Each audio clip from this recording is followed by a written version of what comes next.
We find out government's a little nasty on occasion. Hello, Peter. Yeah, at times. Government's a little bit nasty, Peter. You haven't noticed that. You've had a charmed life. I think what I'll do, if you don't mind, numbers have just come out which are rather extraordinary, and I thought I'd play a tape of one of the people who I've respected over the years, from Joe Kiernan and Rick Santelli. Just play that for a second. Personal income is up 0.8%. That is almost triple the expectations. Yeah, I'll tell you that the income numbers, really, for the first 4 months of the year, they're stellar. They're really stellar. I mean, I could go back and look at the first 4 months of many different years. Really very strong numbers, and you're right. This administration is criticized for just about everything under the sun. I've never, ever in my life glimpses into the politics of an administration in the form of transparency like this one. Why don't we be, give credit where credit is due. Income really shooting up. Rick, I also thought everybody was going to get one last order of imports that were going to be tariffed, and they were loading up on things. How the hell they already fix the trade, or not fix it, but to cut it in half? That's crazy. So there wasn't a lot of front loading of things that they needed before the tariffs hit. Yeah, I'll tell you what, it really does call into question some of the conventional wisdoms. And, it's going to be interesting to see what happens next month when we get this number, or we see some of the other numbers like current account, see how they fared. Because I don't know, I've been watching these numbers a long time. I don't think I've ever seen the trade deficit cut in half in 1 month. Not bad. Right? Not bad. Come on, guys.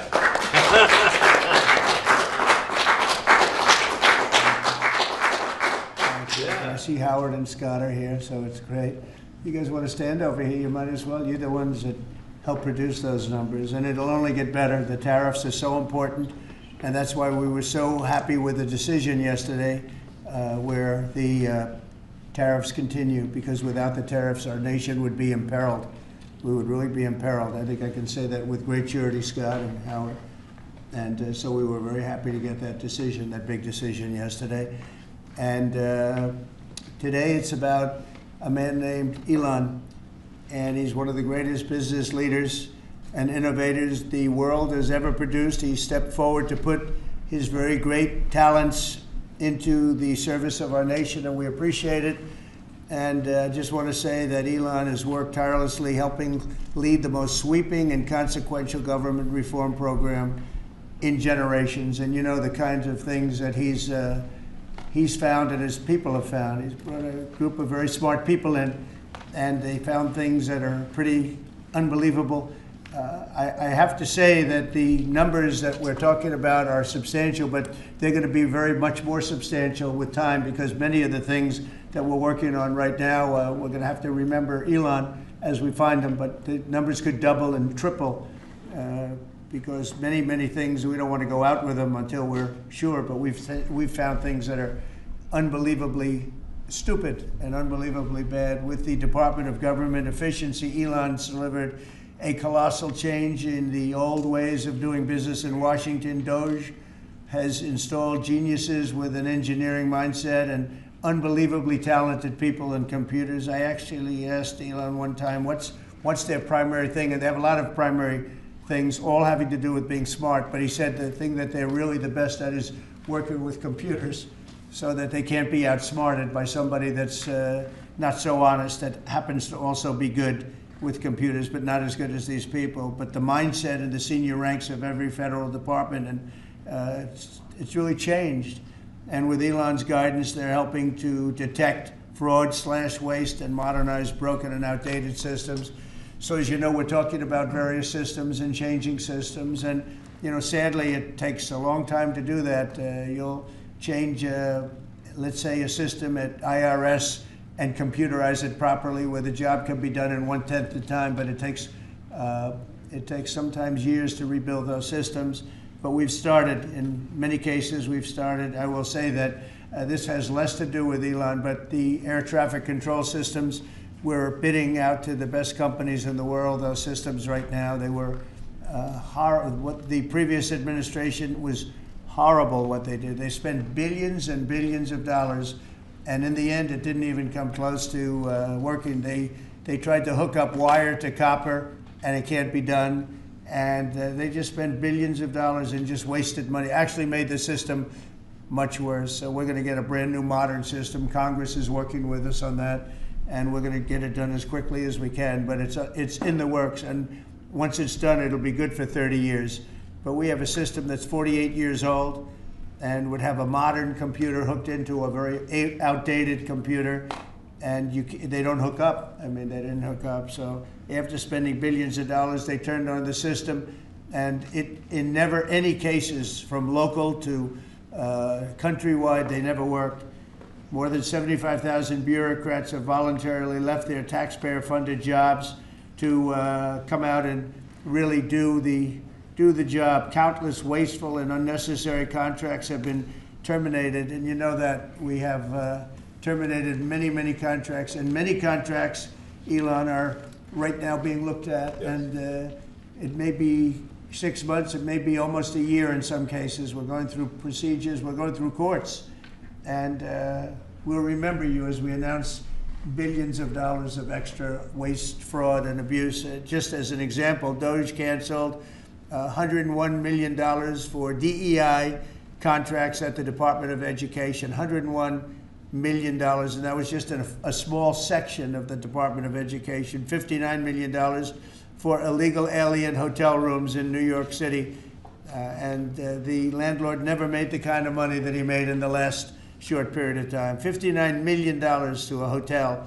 in New York City, $45 million for diversity, equity, and inclusion scholarships in Burma. In Burma, does anyone know about Burma? $42 million for social and behavioral change in Uganda.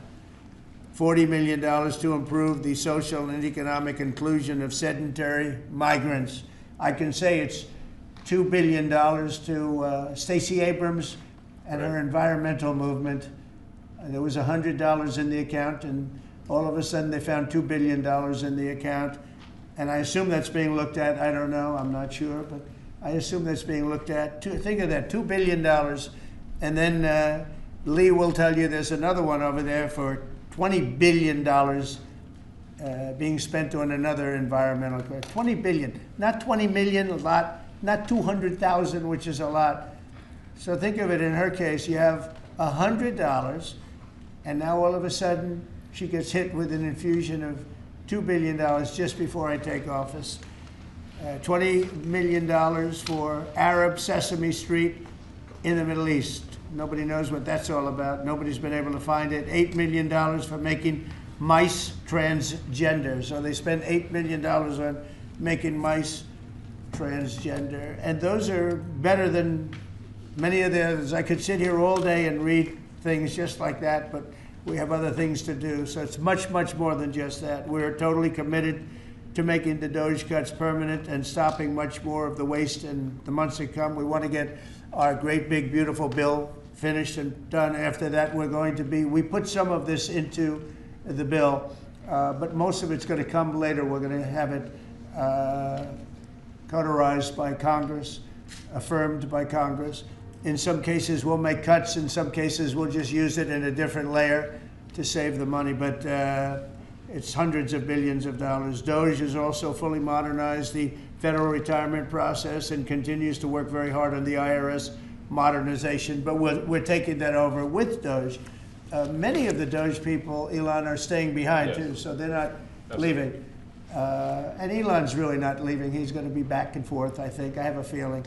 It's his baby, and I think he's going to be doing a lot of things. But Elon's service to America has been without comparison in modern history. He's already running one of the most innovative car companies in the world. You look at his factories and compare them with some of the old factories we have, and it's a big difference. And the most successful space company, and I guess in history you would have to say the largest free speech platform on the internet, etc.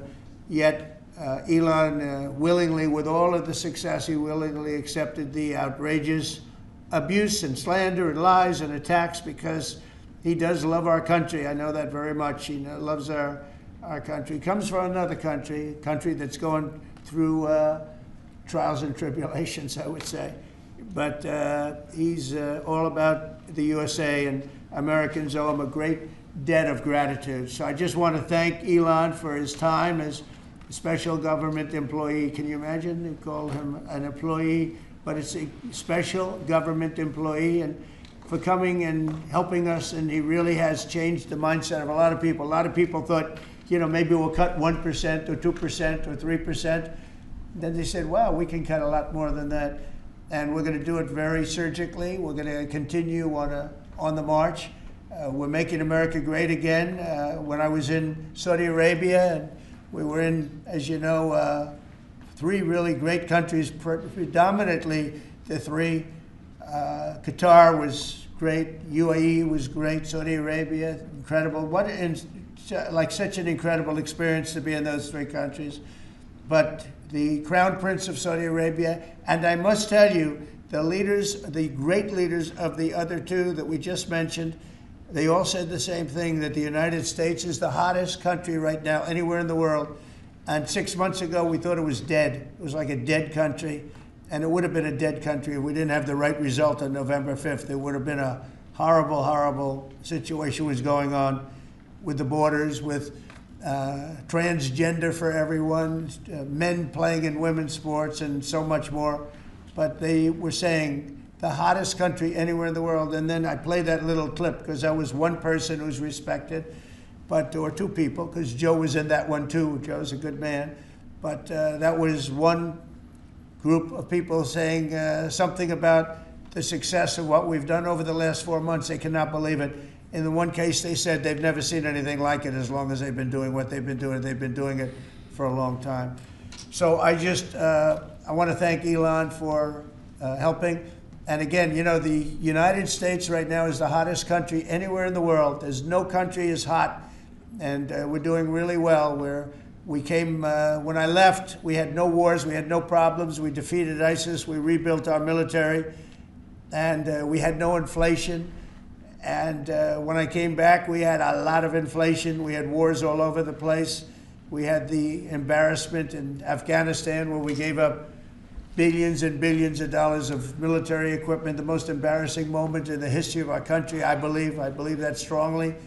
We have Russia with Ukraine. We had the attack on Israel in October, the horrible attack, October 7th. Horrible, horrible attack. Nobody's ever seen anything like it. And now we have something where we're really healing a lot of that. We stopped India and Pakistan from fighting. I believe that could have turned out into a nuclear disaster. And I want to thank the leaders of India, the leaders of Pakistan, and I want to thank my people also. We talked trade. And we said we can't trade with people that are shooting at each other and potentially using nuclear weapons. And they're great leaders in those countries, and they understood, and they agreed.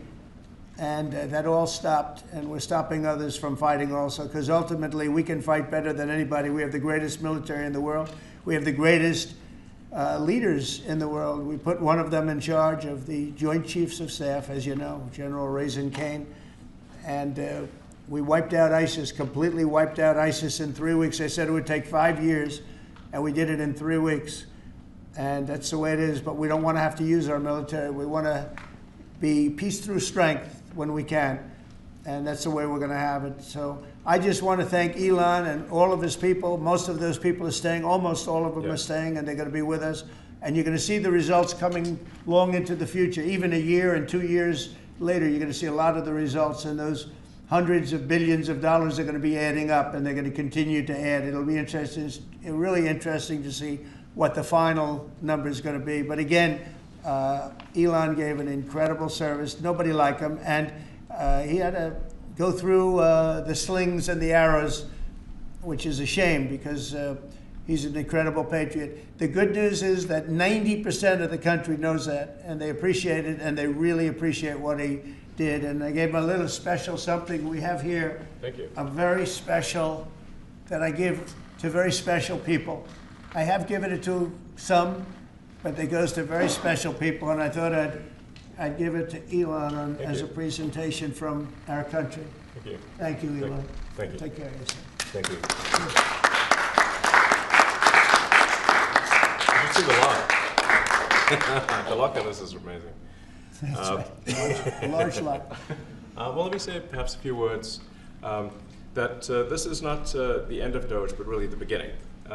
My time as a special government employee necessarily had to end. It was a limited time thing. It's 134 days, I believe, which ends in a few days.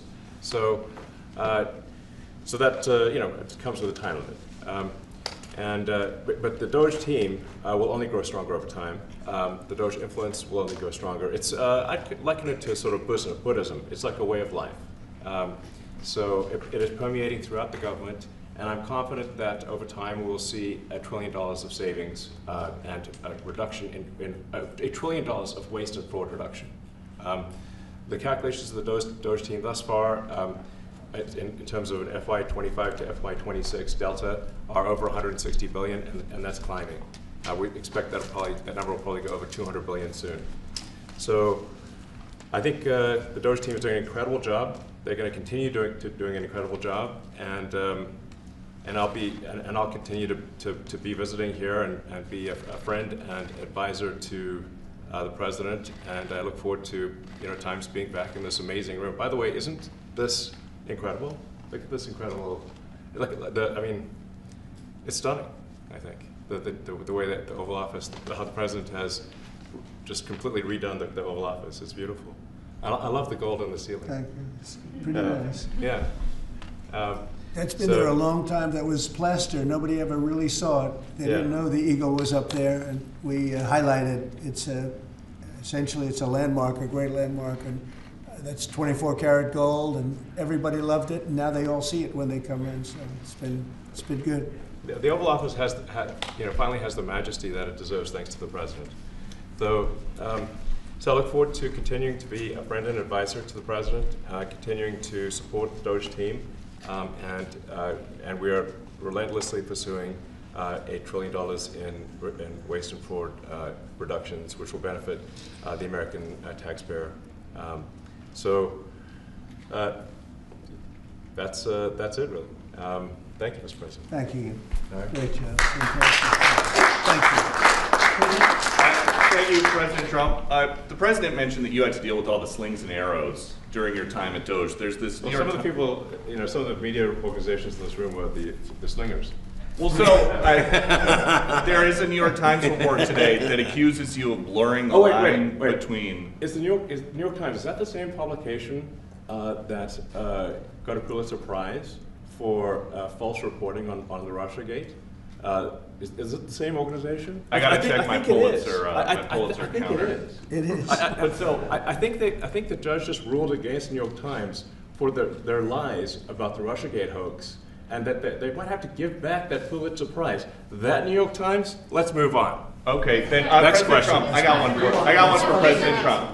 So President Trump, Biden aides who used to work here are in talks with Republicans in Congress to go and testify about what they did or didn't do to possibly conceal President Biden's decline.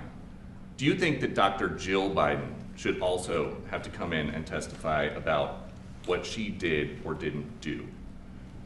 Well, I hate the concept of it.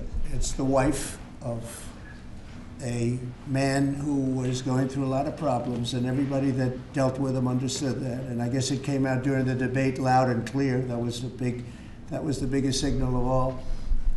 They have to do what's right. The country was there was a lot of dishonesty in the election, as you know, of 2020. That's been now caught. People understand it. It was a rigged election. And when you go further out, when you see the auto pen, I mean, I think the auto pen is going to become one of the great scandals of all time, because you have somebody operating it or a number of people operating. Because I knew Joe Biden. Joe Biden wasn't in favor of opening up borders, letting 21 million people into this from prisons and mental institutions and gang members. He wasn't into that at all. And who signed these orders, proclamations, and all of the different things that he signed that set our country so far back, that was so bad for our country? With the auto pen, how would it work? Like, we're in the Oval Office right now. If there was a group of rogue staffers that worked for you who wanted to advance a bill or an executive order without your knowledge, how could they do it? How do they go Well, it's very behind the hard because president's I'd back? read your newspapers or your media the next day and I'd say, well, I didn't approve that, and I would find it. I mean, they wouldn't get away with it for long because I'd say, I never signed that. Who the hell signed that? Auto pens, to me, are used to sign letters to people because we get, I think they said 20,000 letters a week, and you like to be able, when somebody takes the time to write a letter, it's nice to sort of write back. And auto pens are meant for that. Auto pens are not meant to sign major proclamations or tax cuts or borders, anything having to do with the border, which is so important. And if it happened on my watch, I would be able to see it because the next day or sooner I'd be reading about something that I knew nothing about and who the hell signed this. So I almost never used the auto pen. In fact, yesterday I was signing about 81, I think it was 81 proclamations and statements to people that I think should be signed by us. I think when you write letters to foreign dignitaries or presidents or prime ministers, you should be signing those letters, not done with auto pens. I understand he signed almost everything with an auto pen.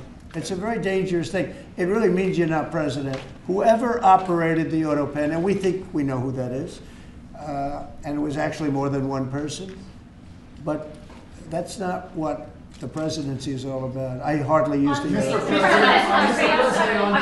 Reinstate the tariffs on China. You said that they violated the agreement with the U.S. Well, they did. They violated a big part of the agreement we made. You know, if you read that whole statement, I was very nice to them. I helped them because they were in trouble with the stoppage of a massive amount of business. But I'm sure that I'll speak to President Xi and hopefully we'll work that out. But yeah, there's a violation of the agreement. Yeah, please. Mr. President, can you give us an update to the latest ceasefire agreement that Israel has agreed to, but Hamas is still considering? Well, they're very close to an agreement on Gaza, and we'll let you know about it during the day or maybe tomorrow, and we have a chance of that. And I think we have a chance of making a deal with Iran also. They don't want to be blown up. They would rather make a deal, and I think that could happen in the not too distant future. That would be a great thing if we could have a deal without bombs being dropped all over the Middle East. That would be a very good thing. They can't have a nuclear weapon. We want them to be safe. We want them to have a very, very successful nation. Let it be a great nation, but we can't have that. They cannot have a nuclear weapon. It's very simple. And I think we're fairly close to a deal with Iran. Mr. Musk, my question for Elon. Yeah, please.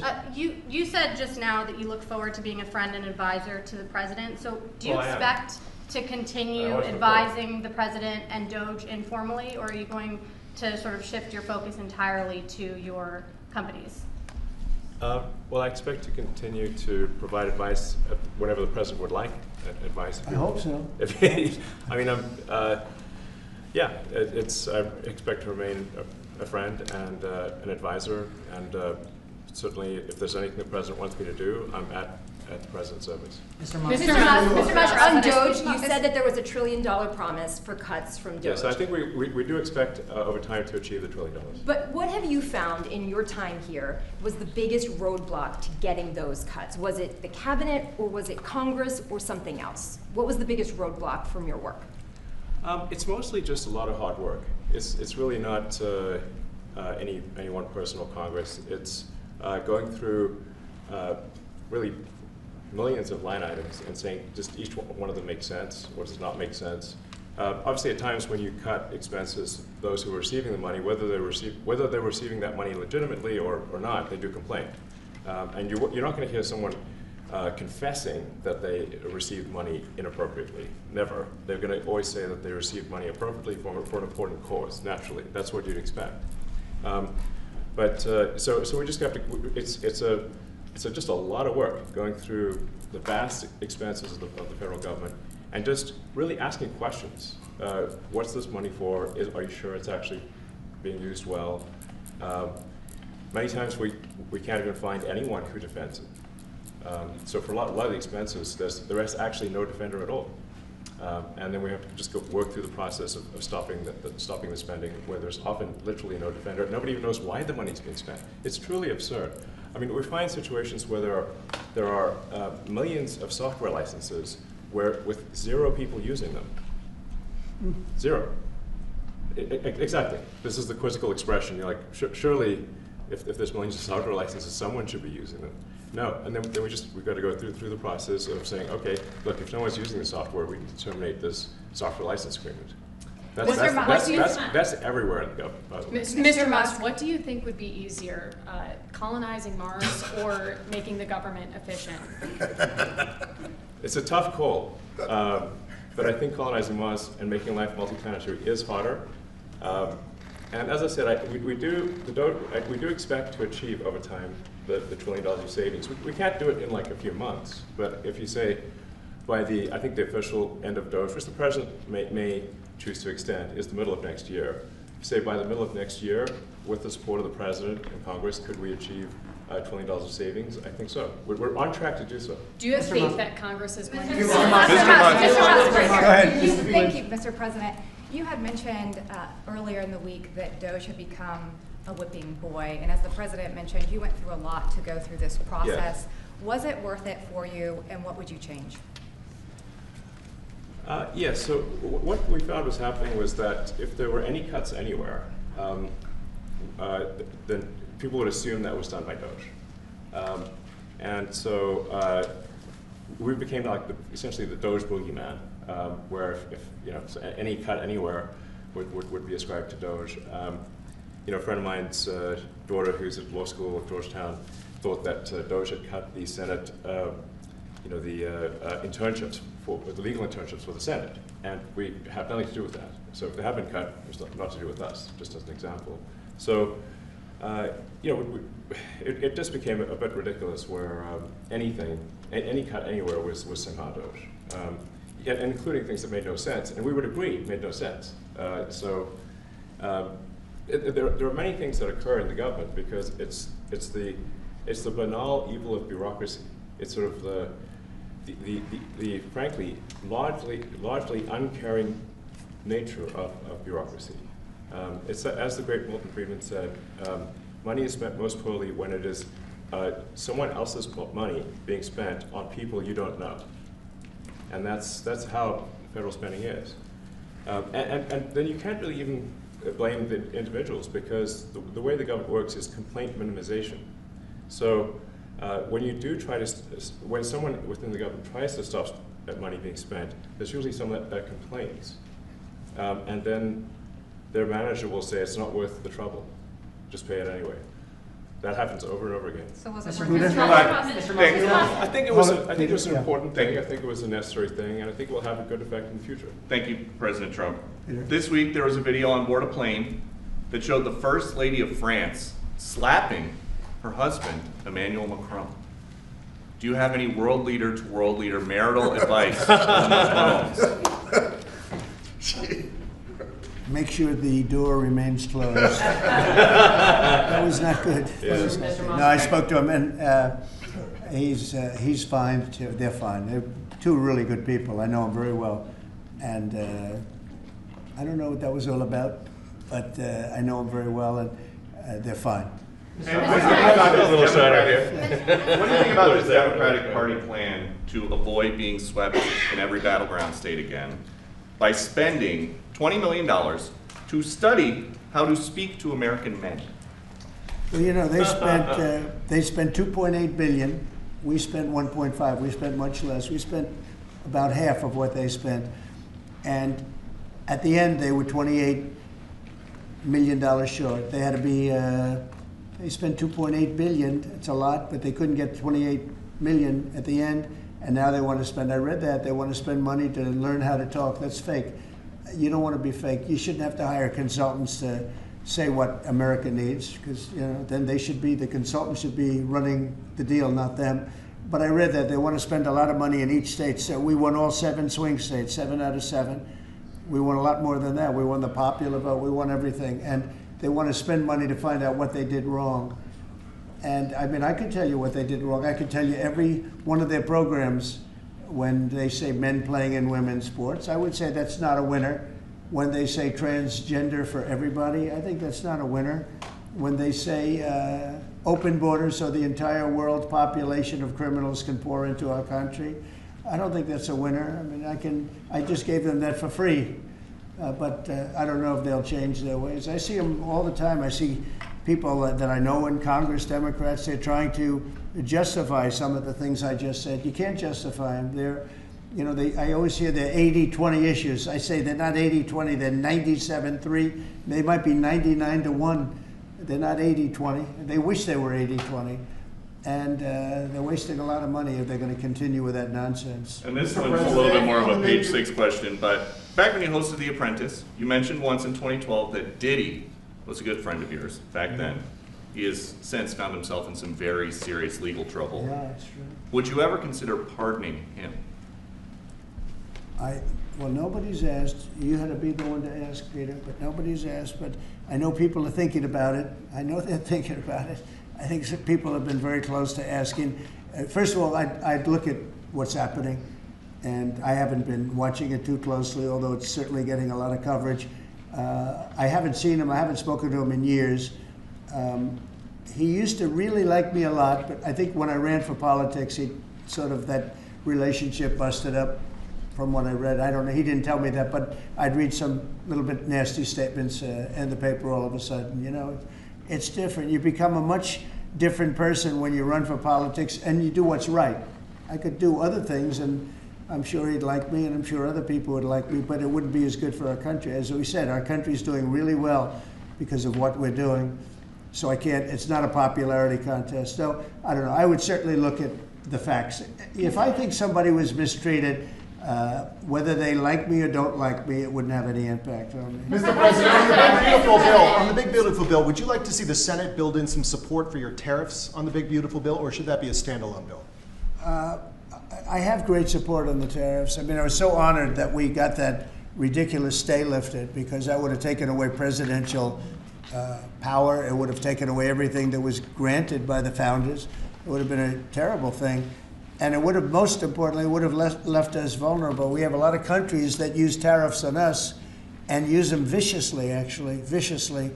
And if we didn't have the power to use tariffs on them, and instantly, not when you go back to Congress and try and get hundreds of people to agree on something, that would take months to get just one simple proclamation. If we didn't have the power to counteract their powers, you wouldn't have a country left. We have to act fast. We have to be fast and nimble, as they say. And that was a really great moment, I think, yesterday when that stay was lifted. And hopefully now we'll go to court and just win that battle. Because if we don't have the power to do what they're doing to us, we are going to be a great nation no longer.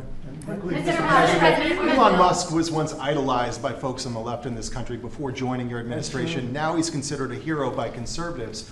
Why do you think this man, what he's done in American life, has been so politicized? Does it only have to do with you? His life has been amazing. I mean, I look at so many different things. I look at that rocket being, you know, guided back into position. I've never seen that before. I thought it was a space movie. I thought it was a movie. You look at what he's done in terms of communication, it's been unbelievable. So many different, even tunnels going underground, not having to go through all the process of going, you know, he's got a company that does that. He's got so many different companies. Starlink, as an example, he saved a lot of lives, probably hundreds of lives in North Carolina. I don't even know if you remember, but I called you. They needed Starlink in North Carolina. And I didn't know what the hell Starlink was. I said, what is it? Who owns it? He said, do you know Elon Musk? I said, yeah, I happen to know the gentleman. This was before his government stay. And they said, we really need it, because North Carolina was literally became an island. It was, people had no communication. They had no access to anything, and they were dying. And I called up Elon, and you can't get it because it's so successful. It's very hard to get. And he had so much of it brought over there, and they told me it was unbelievable. It saved a lot of lives. So, you know, he's just done a lot of things. I don't think, frankly, I don't think he gets credit for what he's done. But he's a very good person, too. You know what? If he wasn't a good person, but he did the same things, you know, I'd probably maybe speak differently. He happens to be a really good person who loves the country. Mr. President, on the one big, beautiful bill, you had indicated this week that there were some things you didn't like about what had passed in the House. What changes do you want to see the Senate make? And you had also indicated there were things you didn't like about the bill. What would you be suggesting he push senators to change in their version? Well, I'll tell you, I'll go first. It's an unbelievable bill. It cuts your deficits. It cuts, you know, it's a huge cutting. but there's the things I'd like to see maybe cut a little bit more. I'd like to see a bigger cut in taxes. It's going to be the largest tax decrease or cut in the history of our country.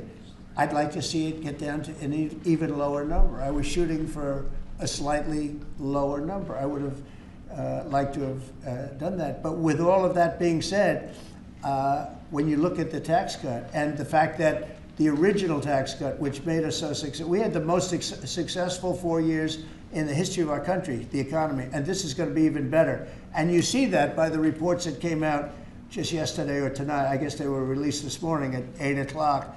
You see the kind of numbers where somebody that's a pro is like, whoa, I haven't seen numbers like this since I've been doing this. You know, these are human emotions of professionals that have never seen numbers like, and we've just started. The bill is a great bill. It's going to be jiggered around a little bit. It's going to be negotiated with the Senate, with the House. But the end result is it extends the Trump tax cuts. If it doesn't get approved, you'll have a 68% tax increase. You're going to go up 68%. That's a number that nobody's ever heard of before. You'll have a massive tax increase. If it does get approved, you'll have a large tax cut, the largest we've ever had. When you add the past tax cuts that we got you, the Trump tax, they call them the Trump tax cuts. It's an amazing bill. It does amazing things. With all of that, it's going to be adjusted a little bit over the next coming weeks, and I think it's going to be passed.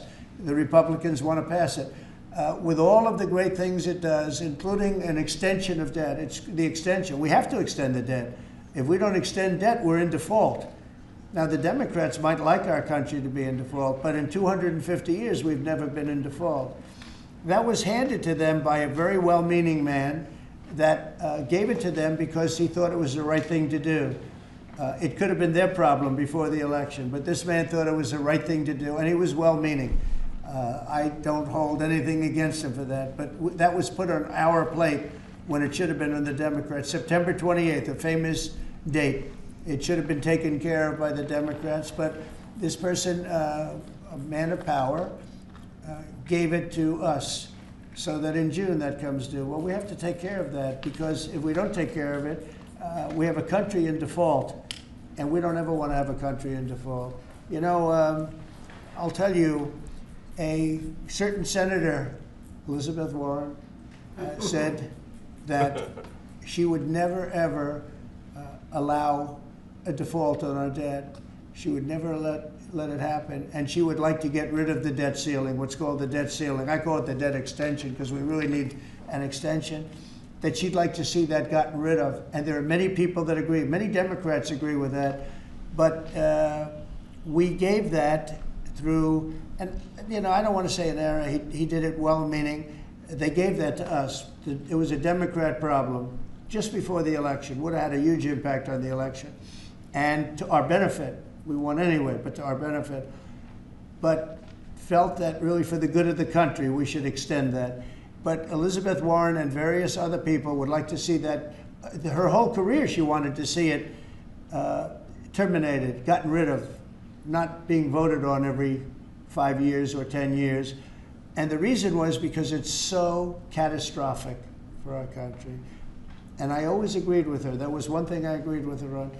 Now, I haven't spoken to her, but I would say that if you asked her that question now, she'd say, no, it's their problem. But it's a very unfortunate situation. It's a very unfair situation. And she happened to be right on that. It should be gotten rid of, or it should simply be extended. But that's one of the things that gets taken care of in this bill. That automatically gets extended for a 4-year period, and it should be. But I agree with Elizabeth Warren on that. I think you should get rid of it. It's too catastrophic. Yeah, please, go ahead. What message do you like to send to international students?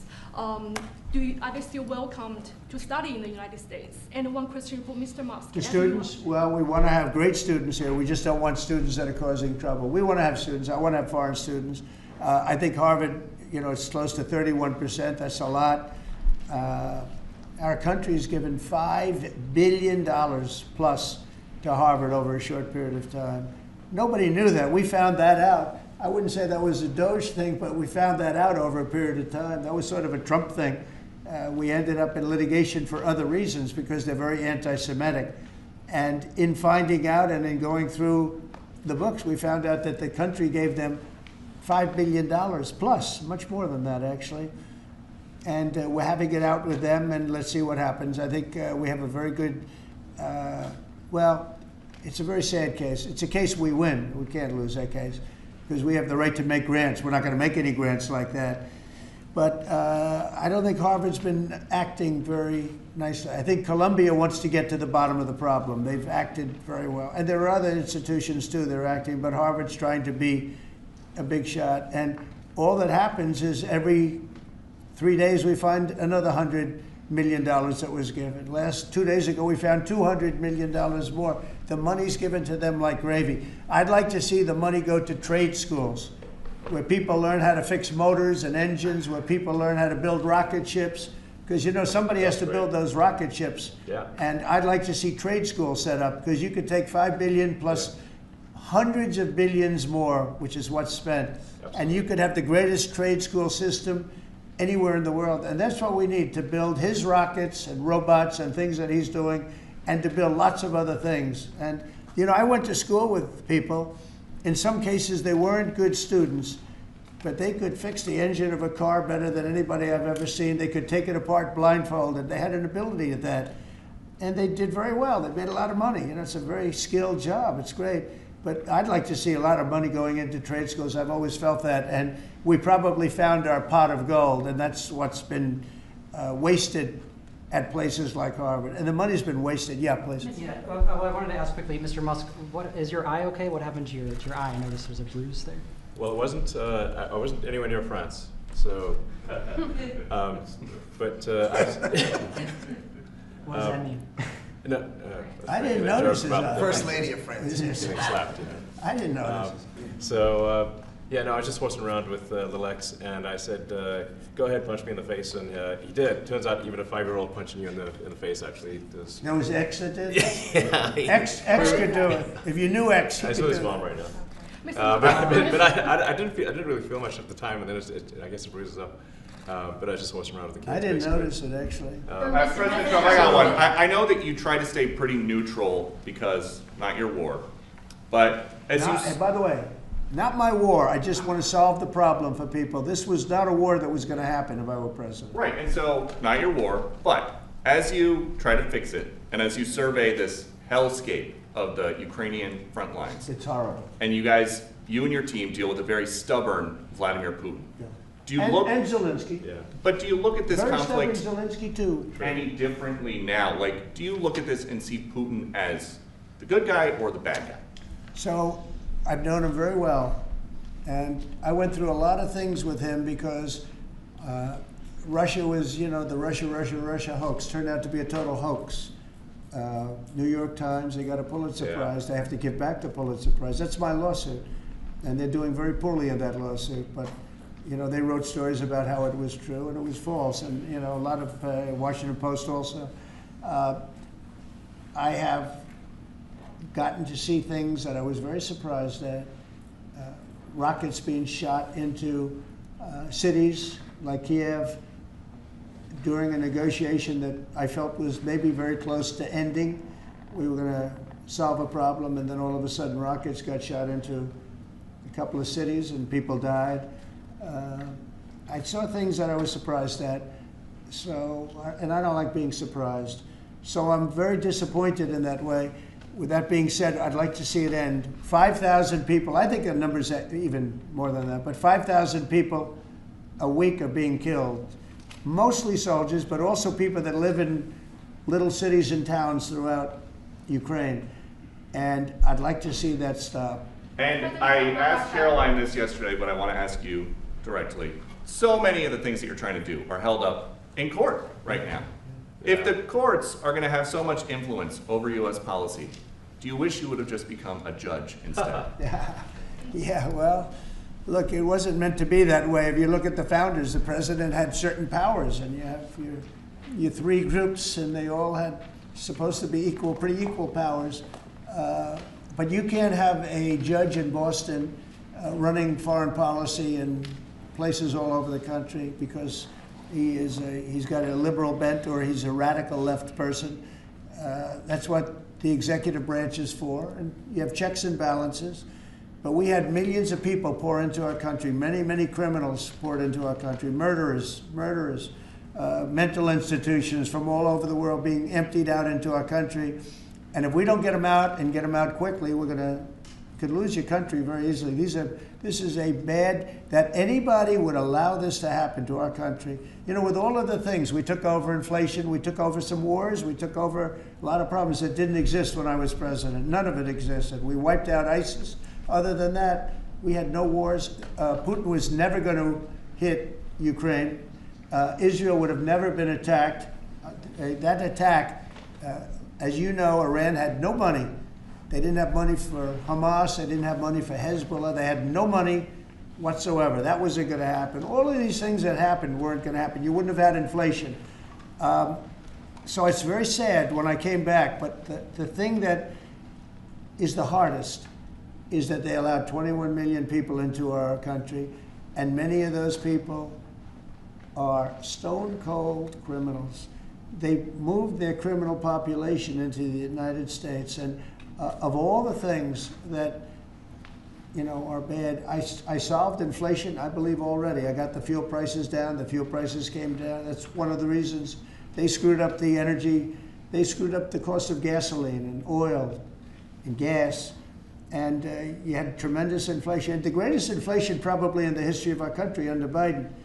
And when people said, oh, but the economy was, no, the economy was terrible for the people because they couldn't afford the energy. And the energy brought everything else up. Energy is the big deal.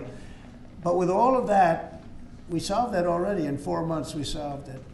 $1.99, $1.98 gasoline. First time people have seen that in a long time since my term.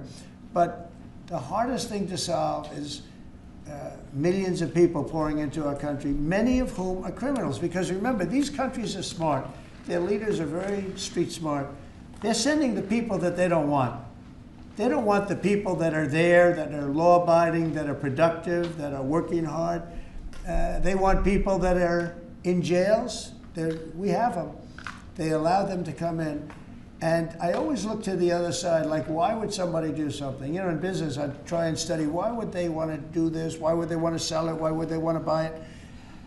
One thing I can't figure out is, what would an administration, what were they thinking when they allowed millions of people from prisons all over the world, not just from South America, Venezuela, all over the world, from the Congo in Africa, hundreds of people, thousands of people from the Congo, rough prisoners, from Asia, from Europe, rough parts of Europe. Why would they allow them to come into our country? Why would they do that? It's the one thing I can't figure out. And I don't believe it was Joe Biden. I really don't. I mean, look, he's been a sort of a moderate person over his lifetime, not a smart person, but a somewhat vicious person, I will say. If you feel sorry for him, don't feel so sorry because he's vicious. What he did with his political opponent and all of the people that he hurt a lot of people, Biden. And so I really don't feel sorry for him, but he wasn't a person that would allow murderers to come into our country. He wasn't a person that was in favor of transgender for anybody that wanted it, take kids out of families, et cetera, et cetera. So I just don't understand why a thing like this, how a thing like this could have been allowed to happen. Very sad. It's very sad for our country. If I could add something. I think the fundamental moral flaw of the left is empathy for the criminals and not empathy for the victims. Empathy for the criminals, but not empathy for the victims. And there's been way too much of that. That needs to stop. To the president's point, there's been immense judicial overreach that is unconstitutional. That was never intended. And it's undermining the people's faith in the legal system. It needs to stop. It's gone too far. Mr.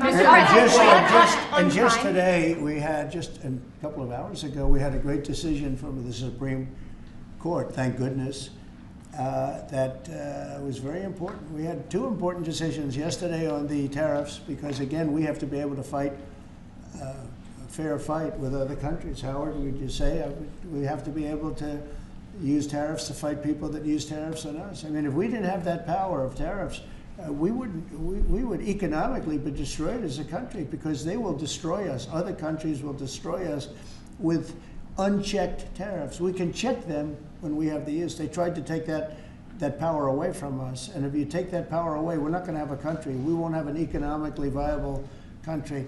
But it's very important on immigration that we be able to get people out without having to go through a long court case. I mean, it was up to some of these judges.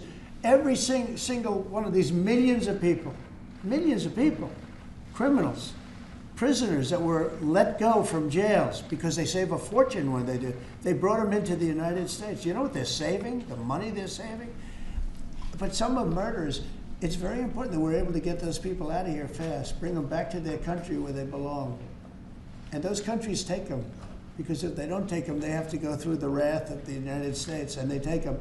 But we have judges that don't want that to happen. And it's a terrible thing. That's going through the court system right now, that whole situation.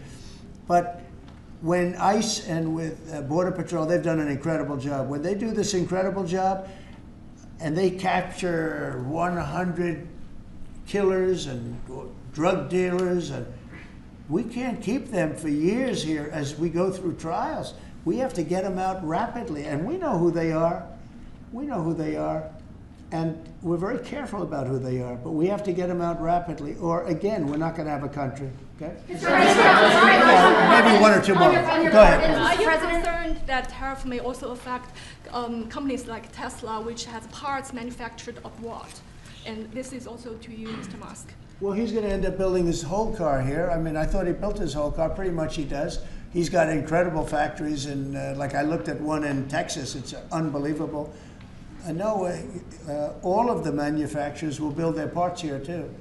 I mean, it used to bother me. They make a part in Canada, a part in Mexico, a part in Europe, and it's sent all over the place, and nobody knew what the hell was happening. I think it's ridiculous. You build a car, make it in America, and I gave them a little leeway on that, gave them some leeway. But over the next year, they've got to have the whole thing built in America. That's what we want. We want America to buy American-built cars. Thank you very much, everybody. Thank you, Press. Thanks, guys. Thank you, guys. How was your meeting with Jerome Powell? Thanks, guys. Good meeting. Thank you, guys. It was a good meeting. Are you considering Thanks, guys. Keep going, keep going, keep going. Thank you. Thanks, guys. Let's go straight out here. Thank you. Thanks, guys. We can come back for the chords. Ray, you want me to take the...